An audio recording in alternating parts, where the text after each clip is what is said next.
Драги братко Йон, започвам тези бележки с уговорката, че ще ги пращам във вид на писма, които мога да ползвам като чернова на бъдеща повест.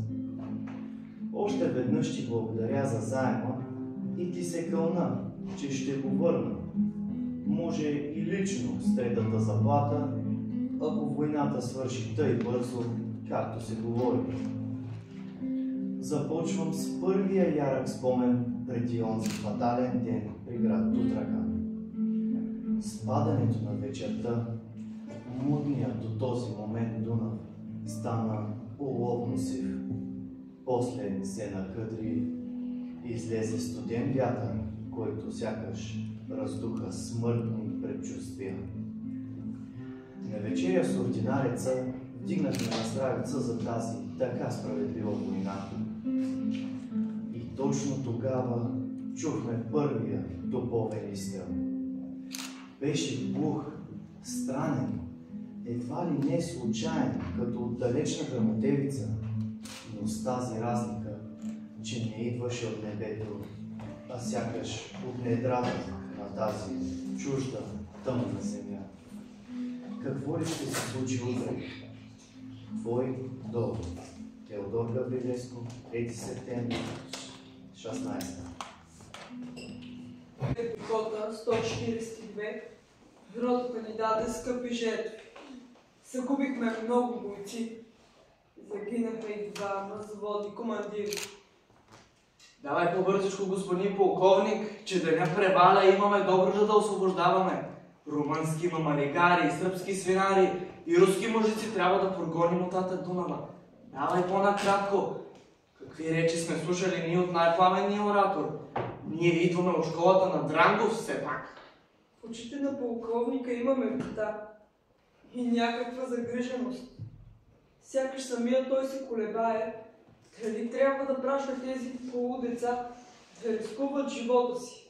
Школниците в Скопие, съвсем голобради юноши, завършили класически гимназии, или студенти с по 1-2 семестъра от университети в Европа и България, но завърнали се при нуждата на родината от тях. Подпоручик Николов, ако знаеш, че на 14 април следващата година на Южния фронт ще го разкъса снаряд. И от него няма да остане нищо, освен парчета месо и парцали от униформата под раките наоколо. Би направил същия избор. Най-вероятно да. Само бързо. За него това е ден първи от войната, която е започнала отдавна. За толкова ли? По всички фронтове ще е последен. Виж, при Дрангов беше друго. Там думи, команди, действия, всичко е едно. Бъди възторжен идеалист, смел до безумство, влюбен в България до фанатизъм, честен до саможертва. Ура! Умри, но победи! Пак ура! Да знаеш да умираш, там е победата. По-добре гроб, отколкото роб. Така ги изпрати по бойните поля. Война. Най-сетне война, която идваше да сложи край на един несправедлив мир. Румъния открада Южна Добруджа, Турция Одринска Тракия, Гърция Западна Тракия, Сърбия взе Македония. Сава тръгваше за въздействие. Мина му на Сава Къркума, че малко грубо се сбогува с майка си и сестрите си, когато настоя те да останат надалеч от вагона. Не понасяше сбогувания, сантименталности. Имаше 2 дни отпуск преди да тръгне за фронта и му дойдоха прекалено много за домашните, а отлетяха като миг с неговата мила Елиза. Швейцарски. На тя да беше. Така и не дочака мъжка рожба или внук. Затова ми го завеща. Ще те чакам. Ще броя часовете до завръщането ти. Дано със всеки поглед към циферблата мислиш за мен и така ще доближиш завръщането си. Моето щастие е в твоите ръце.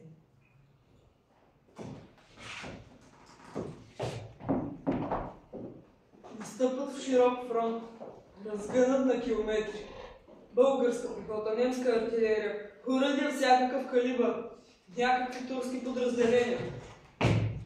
И какво сега? Ще се бие рамо до рамо с турци поробители срещу руснаци освободители. От друга страна пък германски протестанти тръгнали да леят кръв заедно с православни българи. Докъдето стига погледът е царевица. Висока, пожълтяла, готова да се прибира. Само дето няма кой. Мирише на топла пръст на есен. Движим се бързо. Преди зале слънце трябва да превземем мелниците, около които се е закрепил неприятелят. Другарят ми Терзиев остана далеч, вляво и назад. Жалко, че така ни разпределиха, че не сме един до друг. Какво казваше Дрангов? Човек не обича да се бие сам. Иска да има зрители на подвига му. Внезапно затракват картечници. Пада войник. После втори, трети. По дяволите какво става? Напред командва Сотир. Вдига револвера и се затишва. Ора се надига зад него, като че се откъртва от земята. Ниско и гърлено, тъмно и страшно, мътна вълна, която сякаш го тласква в безразсъдна атака. Боят. Най-великата драма на света. И командата сега е на нож. Всички викат ужасно силно. Трябва първо, за да изплашиш врага, а по-важното, да заглушиш гласа на страха в собственото си сърце. На нож, на нож. И ето ги гърбовете на врага. Изкачат от плитките си окопи, изоставят оръжие и ранени и тичат стремоглаво към вятърните мелници. Убивай колкото можеш. Убивай, не щади. Умри, но победи. Сякаш не Дрангов ги е казал тия думи за войната, самата война ги е казала. Кратка почивка. Трябва да продължим атаката. Нападение сега. Веднага да се използва устремът. Бързината е душата на всяка война. Атака. Тичат към залеза.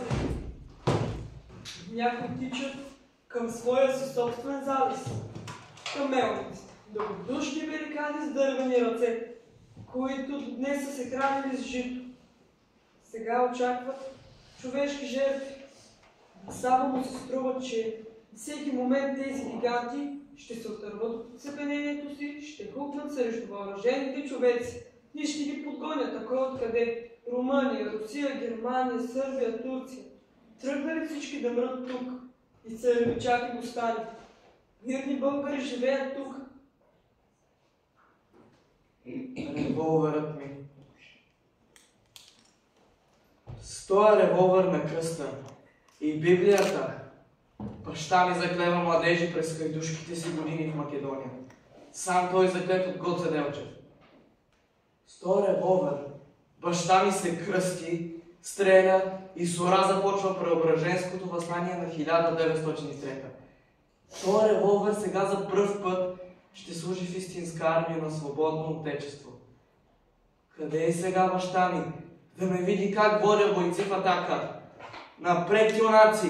Точно тук нещо блъска гърдите му и го отхвърля назад. Силна болка го прорязва.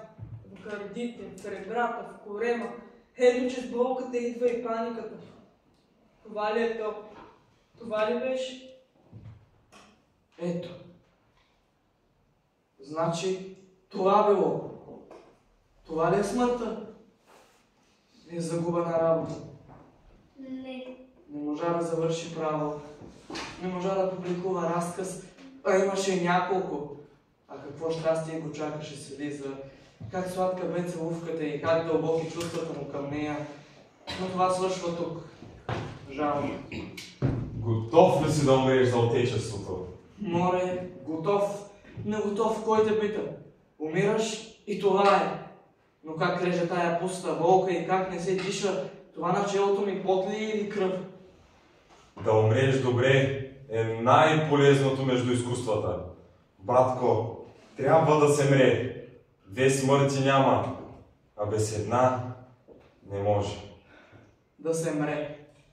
Ти си пратен тук да убиваш и да умираш.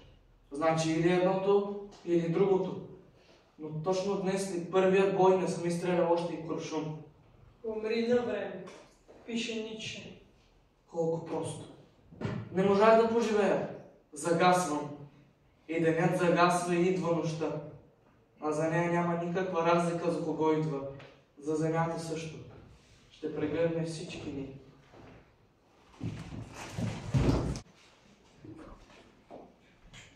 Братко Йон, продължавам записките си от Тутракан.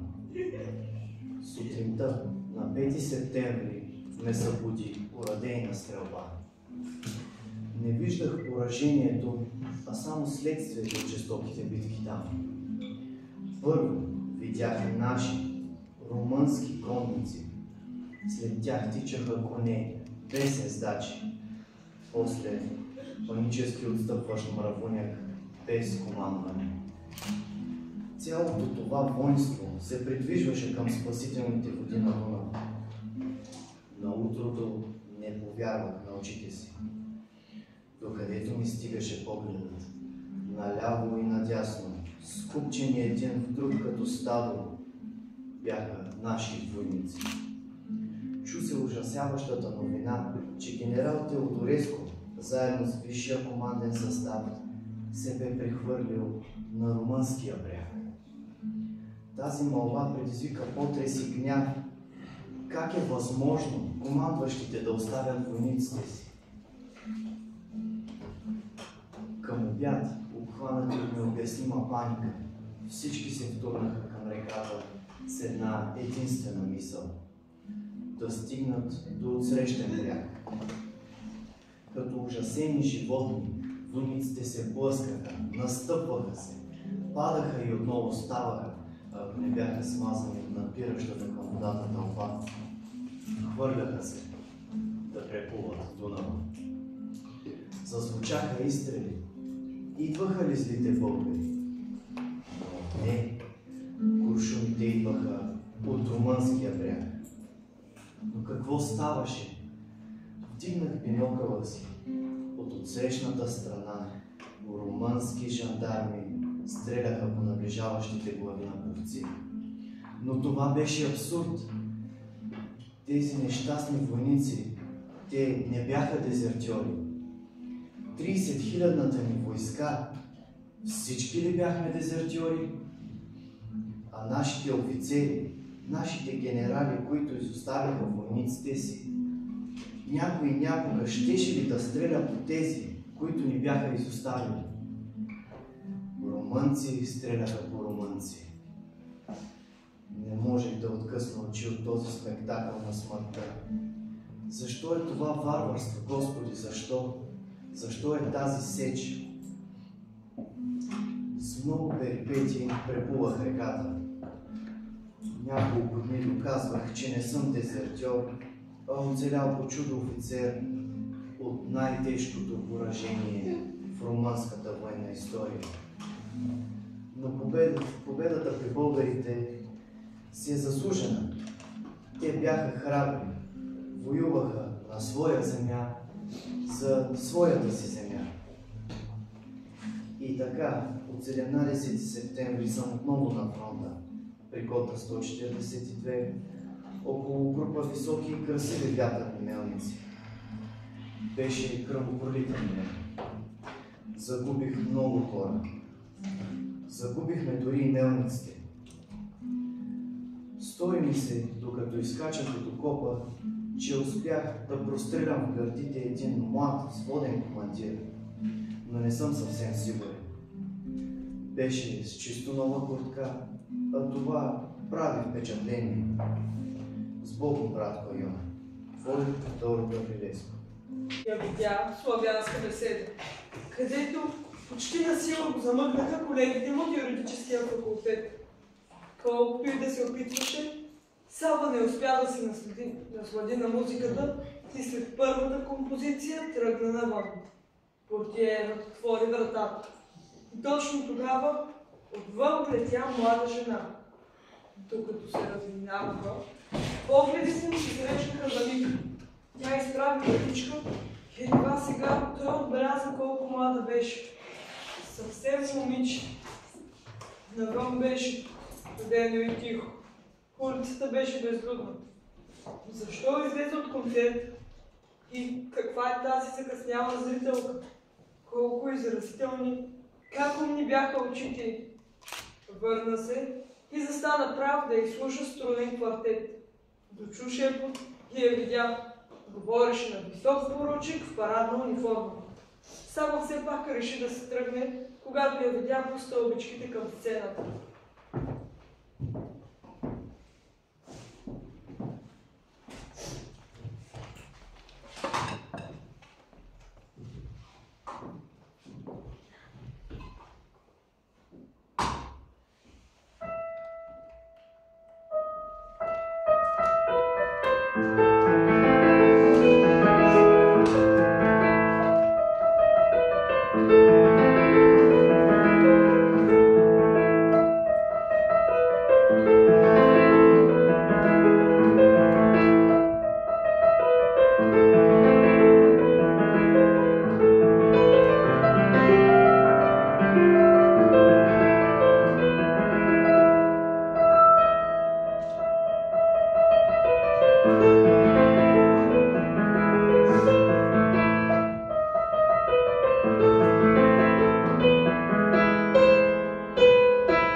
Но не успя да я открие.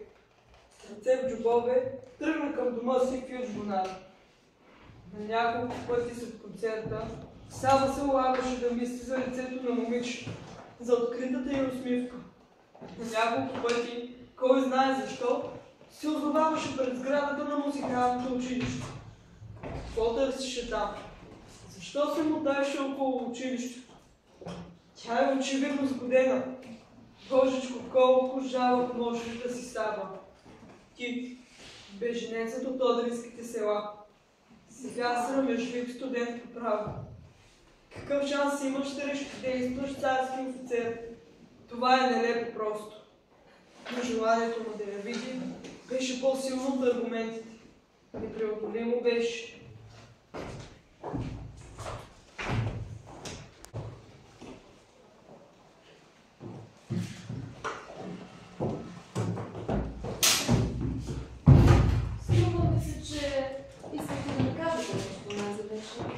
Моля, кога?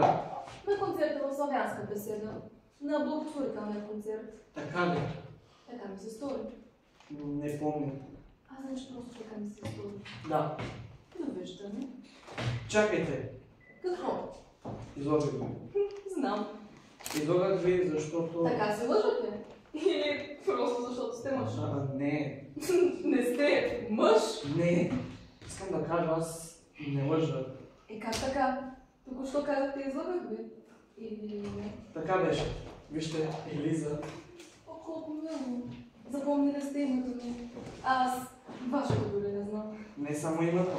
Запомних всичко от онази нощ. Помнил съм всичко. Какво, например? И той се забравя това, което беше запомнил от срещите на стълбите до финалните акорди. Помнише наистина всичко. И накрая се представи. Елиза му благодари за разговора. Никога не му се бе случвало нещо подобно. Сежеше стомаха си не на място. Сърцето му биеше в гърлото. Фактът бе, че нямаше абсолютно никакъв опит с момичетата. В тази тежка библиотечна тишина се решаваше бъдещето му. Всъщност настоящото. в и около този декемврийски ден, в тази конкретна година, нещо за него щеше да се промени завинаги. Нещо, за което беше напълно неподготвен, но безусловно готов.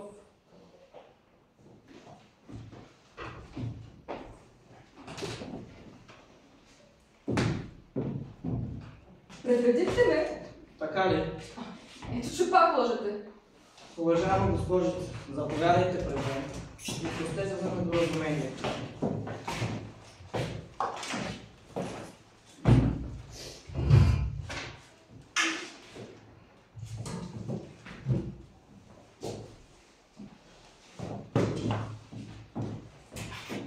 До тук е добре.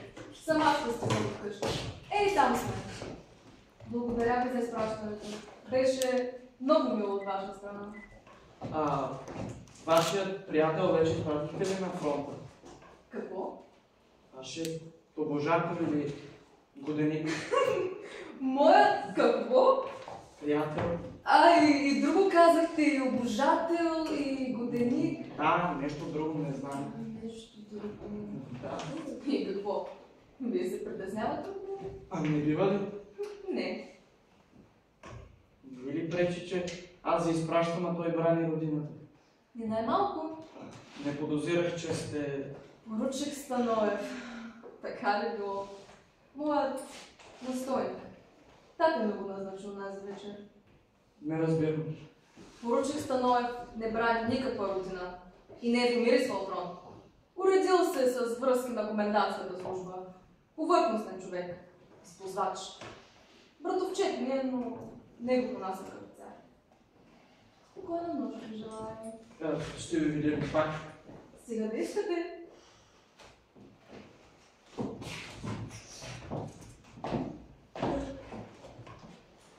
Следващия ден Сава я видя след училище.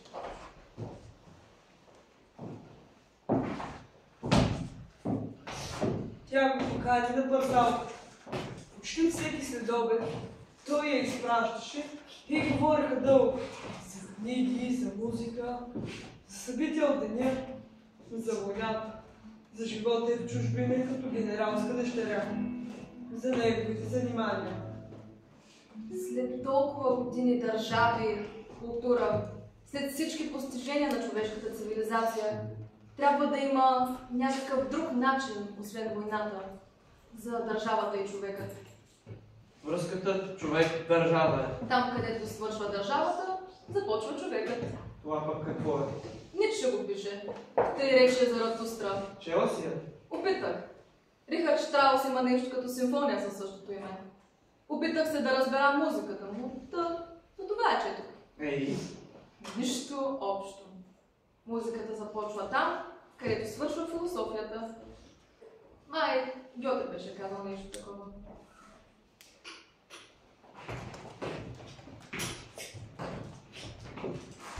Разхождаха се най-често в Борисовата градина. Някога се отзиваха в сладкарница Роза. Влизаха и в България. Харесваше им да посетяват цар свободите. Понякога виждаха и интересни личности. Михаил Арнолдов, поета Теодор Траянов. Веднъж се разминаха на вратата с Вазов и професор Шишманов. Но много по-младите мъже творци бяха мобилизирани. Времето заедно не им стигаше. Започнаха да си пишат дълги бележки, които носиха в джобовете си, докато са заедно и си ги разменяха, когато се разделяха. Четяха дълго, след като се приберат от дома, в самотение преди лягане. И това бе единственият начин да удължат времето си един с друг, да продължават да общуват, макар и сами. На големия коледен бал в болницата, те танцуваха за първи път. Той ги е изпратил до тях. Идваше 1916. Това е годината, която войната ще свърши. Пожелаха си те, преди да се разделят. И за 1 200 000 млади мъже в униформи, тя наистина свърши. За него предстоеше да започне. Вече бе получил призовка за мобилизация.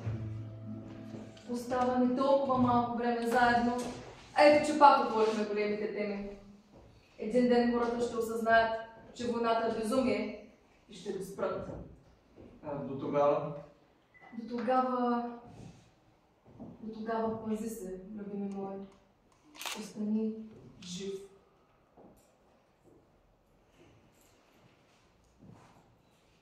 Какво е това? Стихове ли? Не. Просто нещо, което трябва да знаеш. –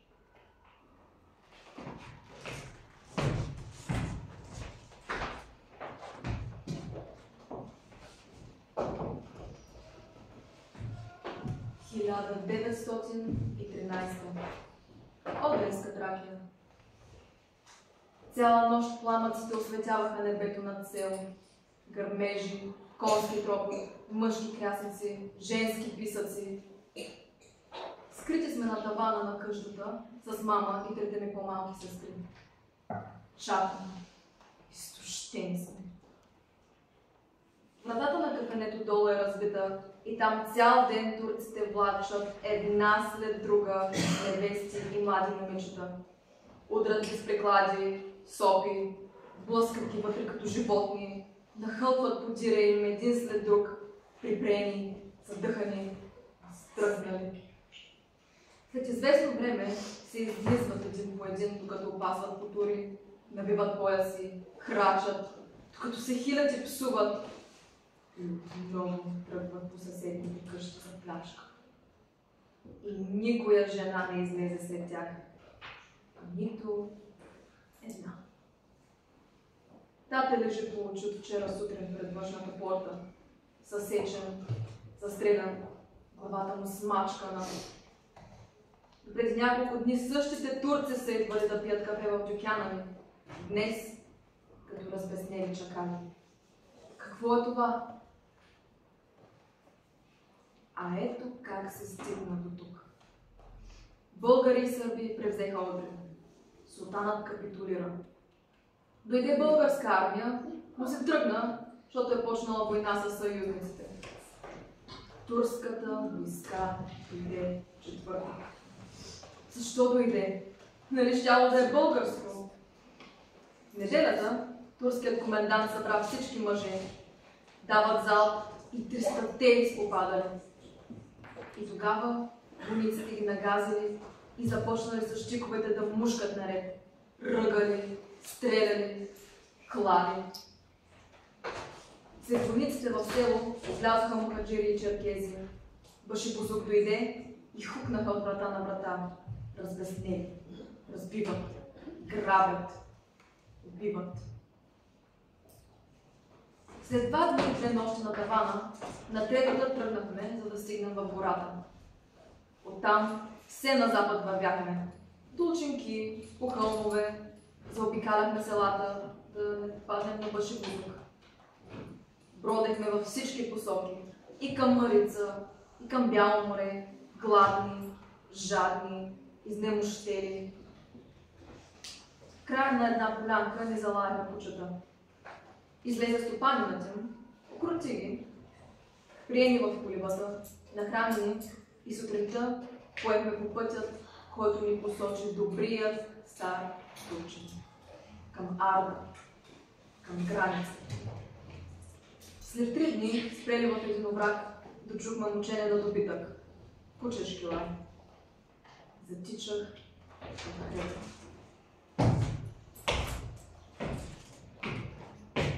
Не виждах края на колоната, нито началото. Докъдето ми погледът стигаше, хора и добитък. Каруци, покрити с черви. Магарета, натоварени с деца и вързопи. Керван. Черни забравки и бели коси. Повечето хора долу бяха жени, деца и възрастни мъже. Тук-там се виждаха и мъже на коне, но от това разстояние не можех да разбера какви са. На свечеряване се промъкнах по-близо. И каква беше радостта ми, когато чух препаханите с патрондажи мъже да говорят български с бежанците, наши четници. избавление. Присъединихме се към хората. Докато вечеряхме, при нас дойде единият от водачите. Някой си маджаров, брадат, чевръст, въоръжен до зъби. Разказах му за пътилата си и тогава той ми възложи задача. Напиши всичко това, което ми разказва. Да се знае, да се помни. Защото не щем пак да се случва. Трябва да се знаят мъките на тракийци. Да не се забравя тая кръв, тези сълзи, тази неправда и тоя погром, тази гибел. Останахме край хората, край огъня с хората от деде Агач. Майка ми се заприказва с жените. Подслушвах. Помислиха, че съм заспал. Извадих тефтера на воеводата и започнах да записвам.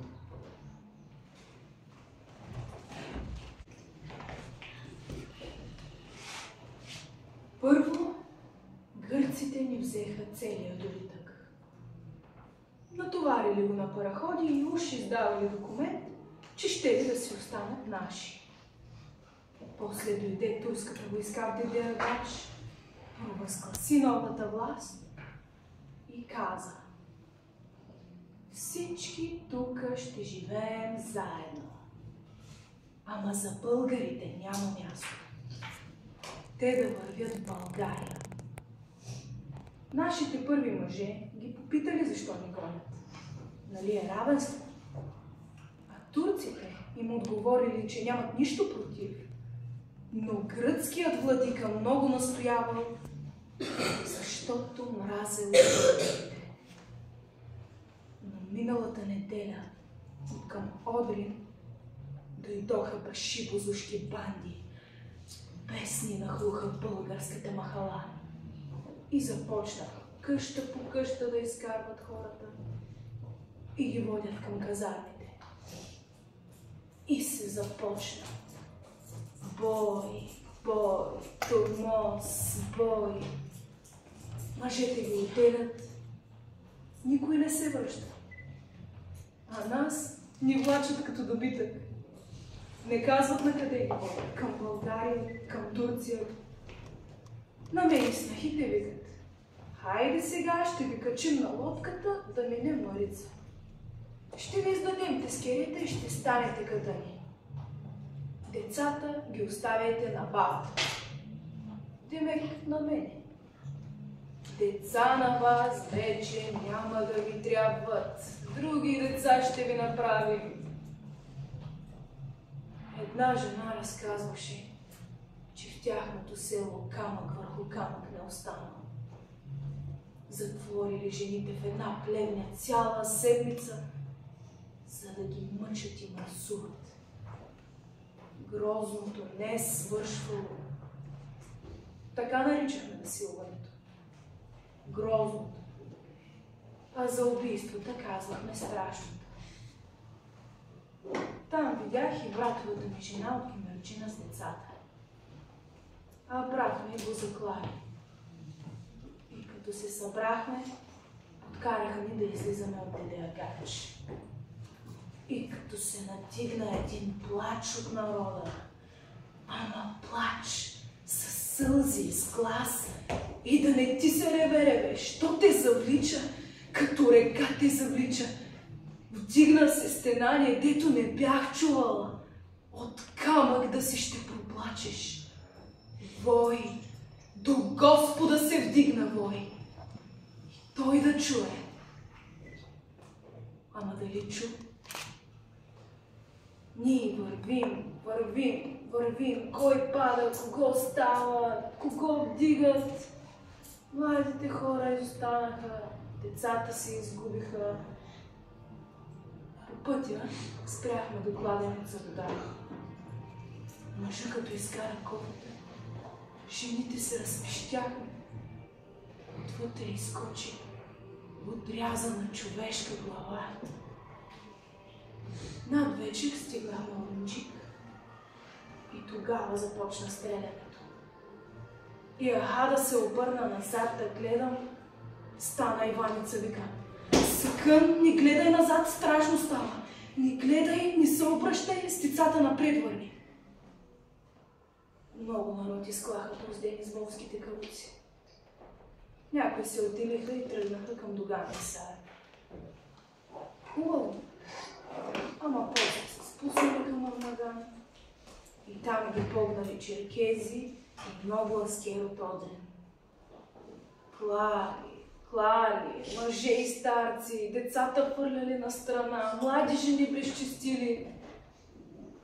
На сутринта ги подкарали обратно към Марица. Да минават реката. Там Кировица се хвърлила с двете си деца, отдавила ги като кученца и самата се ударила. Та, откак срещнахме войводите, от тях не се отделихме. Руси Славов и Димитър Маджаров, Бог да ги благослови. Откъде дойдоха тези юнаци? Никой не ги праща. Ни български цар, ни правителство, никой. Защо са тръгнали да ни спасяват? Да им останат костите по тези чукаи. Уж българско било вече по тези планини, а българска армия няма. Каква е тази работа? Ни царство, ни закон, ни милост.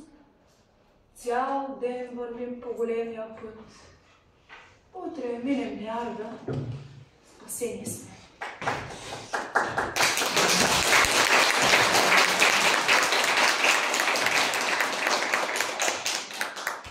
Спасението не дойде за 3000 души.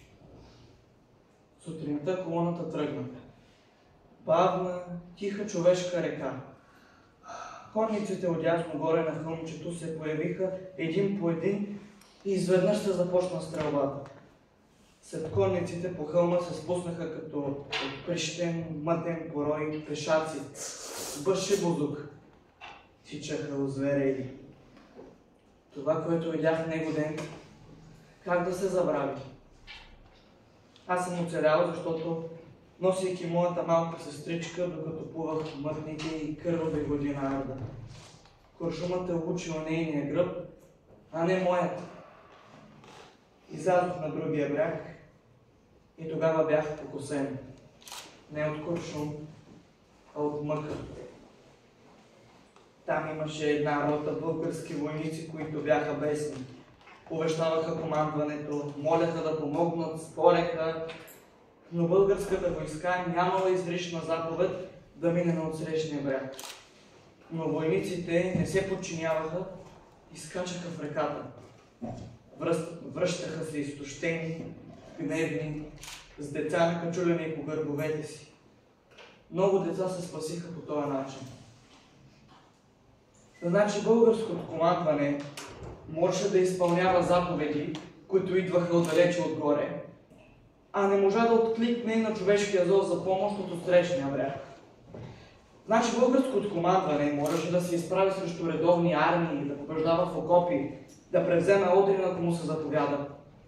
А не успя да се справи с банда, побеснял Баши Бузук на един хвърли разстояние. Това не го разбирах тогава. Септември 13. Не го разбирам и сега. Септември 16.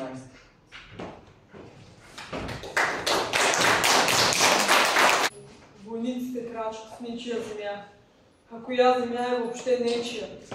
Един казва моя, друг не моя, трети моя. Но какво ще е, ако тя самата можеше да избере? Да спориш, да се биеш за тази земя, тъй като децата се горучкат на кого е майка им. Тя има пръст за всички. Никого не ще остави на погреба.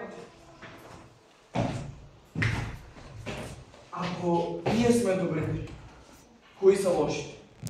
Румънците? Защото не удариха в гръб през 13-та, отнеха ни Добруджа.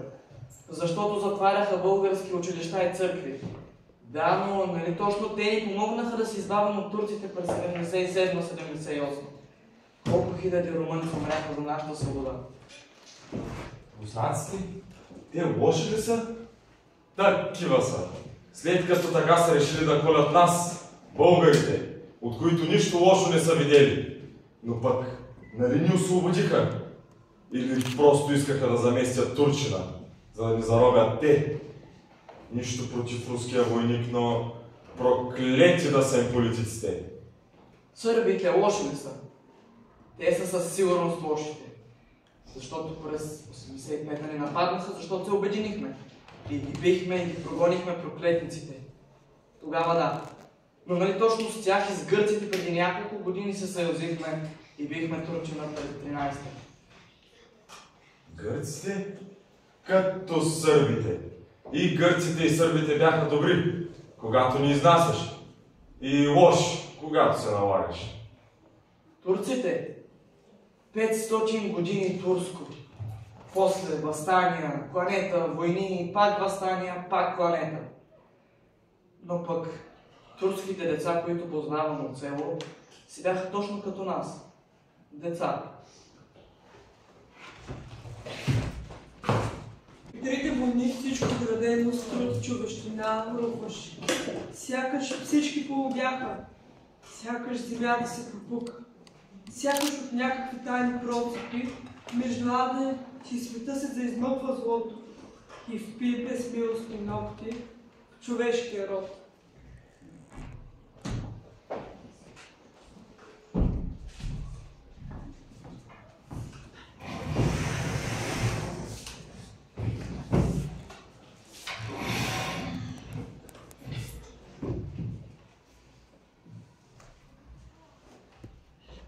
Братко Йон, с две думи, ранен съм в бедрото. В плен съм. Затова не съм писал песента. Настанен съм във Варна, в един лазарет. За нас се грижат много добре. Имаме топла храна, лекари. Пропускам да кажа, че заедно с българските, немските и турски ранени, тук има и румънски и руски военни. Общуваме си на френски. За Рождество ще организират бал. За новата година искам да си пожелая войната да свърши, защото дори и човешката лудост трябва да има някакви граници. Между другото, едно необикновено приятелство завързах тук с млад български офицер. Терзиев се казва. Прекъснал следването си в Париж, за да се върне да воюва. На кого би му хрумнало, че човек ще тръгне да обсъжда стиховете на Рембо и Пол Верлен с един довчерашен враг. Та вчера при него дойде на свиждане млада, елегантна госпожица, наглед почти дете. Младежът бе така любезен да ме представи и поговорихме. Беше рядко интелигентно същество, което се оказа годеница. На негов приятел, за жалост загинал още в септември, в първата си битка на Добруджанския фронт. О, братко Йон, каква загуба е убийството на млад човек! Та нали с живота му си отива не само едно непознато минало, а и едно неизвървяно бъдеще. От тази грозна война, в която влязохме от всякакви така различни, ние всички излизаме еднакви. Убийци или мъртъвци. В най-добрия случай ранени, но завинаги. Чудя се дали някога ще можем да се простим едни на други. Имам още много да ти пиша, но се налага да спра и да ти пратя писмото незавършено, по момичето на загиналия. Името й